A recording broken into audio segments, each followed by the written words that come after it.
नमस्ते, सदा खुश रहो बिटिया। मैं जेविन डॉक्टर एल के शर्मा, प्रोफेसर ज्योति विद्यापीठ वुमेंस यूनिवर्सिटी जयपुर। आज का हमारा विषय है बजट निष्पादन। बजट निष्पादन का अर्थ है संसद द्वारा बजट के पारित हो जाने के बाद इसको लागू या कार्यान्वित करना। दूसरे शब्दों में इसका अर्थ है विनियोग विधेयक, व्यय संबंधित तथा वित्त विधेयक आय संबंधित लागू करना। बजट का निष्पादन वित्त मंत्रालय के नियंत्रण तथा निर्देशन में विभिन्न प्रशासनिक मंत्रालय एवं विभागों द्वारा किया जाता है। अर्थात बजट निष्पादन के संबंध में पूरी जिम्मेदारी वित्त मंत्रालय की ही होती है, जो भारत सरकार की केंद्रीय वित्तीय एजेंसी है। व्यय भाग। वित्त मंत्रालय के वित्तीय अधिकारों के अत्यधिक समेकित रूप ने वित्तीय नियंत्रण को बहुत सख्त बना दिया गया, परंतु शक्तियों के प्रत्यायोजन की विभिन्न योजनाओं के द्वारा समय के साथ नियंत्रण कुछ ढीला पड़ा है। इन योजनाओं द्वारा अपने खर्च के प्रबंधन के मामले में प्रशासनिक मंत्रालय को कुछ ढील और कुछ प्रचालन स्वतंत्रता दी गई है।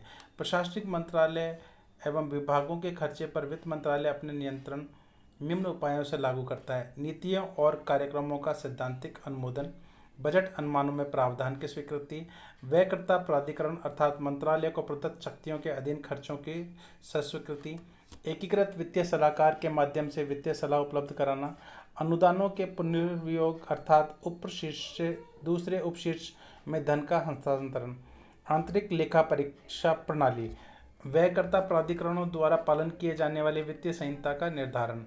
अपने उत्तरदायित्व को पूरा करने के लिए सरकार द्वारा निर्मित तंत्र की संरचना इस प्रकार है।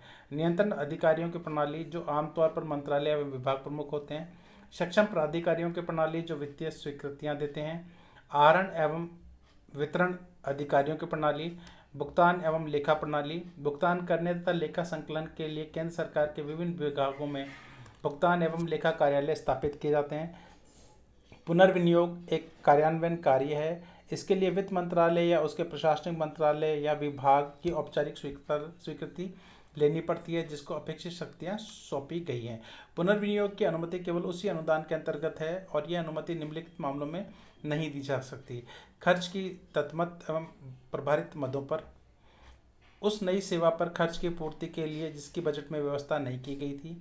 लोकसभा द्वारा दत्तमत विभिन्न अनुदानों के बीच, उस किसी खर्च की पूर्ति के लिए जिसे लोकसभा या किसी अन्य सक्षम प्राधिकारी ने स्वीकार नहीं किया है। उस किसी खर्च की पूर्ति के लिए जिसका परिव्यय या किसी भावी वित्त वर्ष में होता है, आकस्मिक खर्चे के अलावा। बजट के राजस्व और पूंजी के भागों के बीच। एकीकृत वित्तीय सलाहकार योजना 1974 में सबसे पहले जहाज रानी एवं परिवहन मंत्रालय में प्रयोग के तौर पर लागू की गई थी और 1975-76 के दौरान इसका विस्तार केंद्र सरकार के सभी मंत्रालयों में कर दिया गया। इसके अंतर्गत प्रशासनिक मंत्रालयों में एकीकृत वित्तीय सलाहकार नियुक्त किए जाते हैं। एकीकृत वित्तीय सलाहकार संयुक्त या अतिरिक्त सचिव की श्रेणी का होता है। उसका चयन प्रशासनिक मंत्रालय तथा वित्त मंत्रालय द्वारा संयुक्त रूप से किया जाता है और उसकी गोपनीय रिपोर्ट संयुक्त रूप से दोनों मंत्रालयों द्वारा लिखी जाती है। वह दोनों मंत्रालयों के दोहरा नियंत्रण में रहता है और दोनों के प्रति जवाबदेह होता है। बढ़ते हुए प्रत्यायोजित वित्तीय अधिकारों को लागू करने में वह प्रशासनिक मंत्रालय की सहायता करता है, परंतु प्रत्यायोजित अधिकारों और कार्यों के संबंध में मंत्रालय सचिव द्वारा उसकी सलाह को अस्वीकार किया जा सकता है। लेकिन प्रत्यायोजित शक्तियों का क्षेत्र के बाहर वित्त मंत्रालय के सामान्य निर्देश के अधीन काम करता है। वित्त सचिव तक उसकी सीधी पहुंच होती है। उसकी शक्तियां और अधिकार और कार्य निम्नलिखित हैं। बजट तैयार करना, वित्त मंत्रालय की स्वीकृति के लिए परियोजनाओं एवं कार्यक्रमों की समीक्षा करना, बजट पश्चात की सतर्कता, मंत्रालय के लिए निष्पादन बजट का निरूपण एवं योजनाओं की प्राप्ति की निगरानी करना, सचिव जो मंत्रालय का मुख्य लेखा प्राधिकारी होता है को उत्तरदायी का पालन करने में अपनी सहायता करना। राजस्व भाग। राजस्व पक्ष में बजट निष्पादन के अंतर्गत आता है राजस्वों का संग्रह, संग्रहित धनराशियों की रक्षा करना, धनराशियों का वितरण करना। राजस्व संग्रहण निम्न चरणों में होता है। कर प्रशासन के लिए उपयुक्त तंत्र का निर्माण और कार्यविधि का निर्धारण करना। कर निर्धारण अर्थात उन लोगों की सूची तैयार करना जो कर के लिए देय हैं और उनके द्वारा अदा की जाने वाली राशि तय करना। आपत्तियों और अपीलों की सुनवाई की व्यवस्था करना। संग्रह अर्थात विभिन्न निर्धारित रीतियों से देय राशि की वसूली करना। बकाया राशियों की नकद सिद्धि करना अर्थात बकायेदारों से निपटना।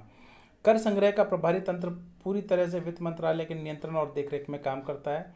करों का संग्रह केंद्रीय प्रत्यक्ष बोर्ड और केंद्रीय उत्पादन शुल्क तथा कस्टम बोर्ड के माध्यम से किया जाता है।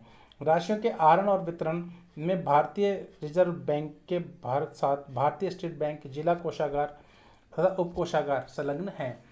भारत का संवर्धन संविधान केंद्र सरकार के लिए 3 प्रकार की राशियों और निधियों की व्यवस्था करता है। भारत की संचित निधि अनुच्छेद 266, भारत की सार्वजनिक लेखा अनुच्छेद 266, भारत की आकस्मिक निधि अनुच्छेद 267। भारत की संचित निधि इस कोष में सारी प्राप्तियों को जमा तथा सारे भुगतानों में व्यय में डाला जाता है। दूसरे शब्दों में भारत सरकार द्वारा प्राप्त सभी राजस्व, जारी किए गए राजस्व कोष, बिल, ऋण अथवा अग्रिम राशियों के उपायों या माध्यमों से सरकार द्वारा किए गए तमाम कर्ज और ऋणों की अदायगी के रूप में सरकार द्वारा प्राप्त सभी राशियों भारत की संचित निधि का निर्माण करेगी। सरकार की ओर किए जाने वाले सभी वैधानिक रूप अधिकृत भुगतान इस कोष से किए जाएंगे। इस कोष से किसी भी राशि का विनियोग, जारी करना या निकालना संसदीय कानून के अनुसार ही किया जा सकता है, अन्यथा नहीं। भारत का सार्वजनिक लेखा, भारत सरकार द्वारा या इसके ओर से प्राप्त तमाम अन्य सार्वजनिक राशियाँ, उनके अलावा जो भारत की संचित निधि में जमा की जाती है, भारतीय सार्वजनिक लेखा में जमा की जाएगी। उनमें भविष्य निधि जमा, न्यायिक जमा, बचत जमा, विभागीय जमा, प्रेषित जमा इत्यादि शामिल हैं। इस खाते को संचालन कार्यपालिका कार्यबल द्वारा किया जाता है, अर्थात इस खाते से भुगतान संसदीय विनियोजन के बिना किया जा सकता है। भुगतानों की प्रकृति प्राय बैंकिंग लेन देन की होती है। भारत की आकस्मिक निधि, संविधान ने संसद को एक भारत की आकस्मिक निधि की स्थापना के लिए अधिकृत किया गया है, जिसमें समय समय पर कानून निर्धारित राशियां जमा की जाएगी। तदनुसार 1950 में संसद ने भारतीय आकस्मिकता निधि अधिनियम पारित किया। इस निधि को राष्ट्रपति के नियंत्रण में रखा गया है।